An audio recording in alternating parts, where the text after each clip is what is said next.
Саламатсыздар ма, құрметті көрермен, құрметті оқырмандарым. Мынау менің өлеңді ассоциация тәсілмен жатта деген әдіс арқылы осындай жұмыс жүргіземін. Оқушыларға осылай жаттатамын. Ол үшін міне табиғат біздің анамыз, жер ана біздің панамыз. Таза болса табиғат, біз де аман боламыз деген өлеңді міне табиғат біздің анамыз, жер ана біздің панамыз. Аман болса табиғат, таза болса табиғат, біз де аман боламыз деген. Яғни ол өлеңді суретпен жатта деген екен. Өлеңді суретпен жаттау үшін адамның миы, баланың миы шексіз креатив деген шексіз. Мына қара, міне қаншама суретті бала елестетіп салады. Міне осы суреттерді қаншалықты салатынына байланысты, мысалы қанша сурет саласың деп мынандай белгі қойып, баланың несін дамытуға болады, сурет салу креативін дамытуға болады. Содан кейін мысалы мына мидың екі жарты шары. Мидың екі жарты шарында осы креатив оң жағына дамыған. Яғни оң жағы міне түрлі түсті болады екен де, сол жағы, яғни мидың сол жағы түссіз болады.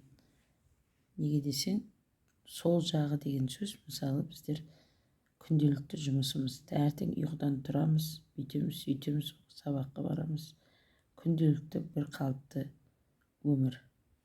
Ал оң жағы дегеніміз мысалы қызығатындай, жан жақты, түрлі түсті өмір. Яғни баланың ойлауы, армандауы, қиялы бәрі оң жақты дамиды екен. Сондықтан да мына екі жақты бірдей дамыту үшін біз осындай жұмыстар жүргіземіз. Енді мына оқушылардың өздерінің жұмыстары, қаншалықты креативтер бар екен. Енді мына көгөріс деген өлеңді қалай жаттаймыз? Осыны енді мынандай суреттермен алмастыруға болады. Бояуы шексіздік, яғни көрген көзге ақиқат, көкпеңбек-ау көкпеңбек деген мына осындай тәсілмен жаттату керек екен. Енді міне қарап отырсаңыз, мынандай менің қолданғаным өтірік өлеңді мысалы сабақта осылай жаттаттым. Мініп алып жыланға, өрмеледім бұлтқа, алып келіп айға, көрсеттім көп жұртқа, алып келіп.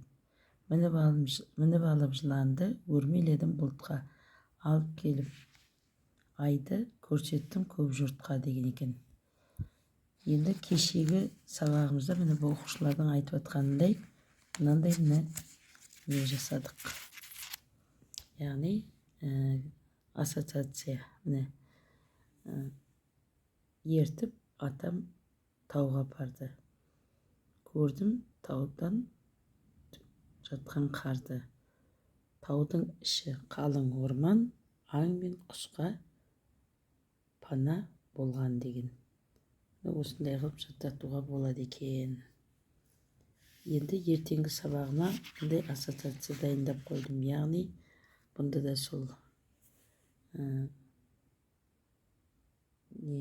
сол жаңбыр деген өлеңді, яғни түнеріп, яғни қоюланды дейді, құйды селді себелеп дейді. Жел қосылып долданды, болды нөсер керемет. Керемет деген, яғни найзағай ең соңында кемпір қосақ шығады екен. Осындай керемет дегенді көрсетіп, ассоциация әдісімен оқушыларға жаттатып жүрмін.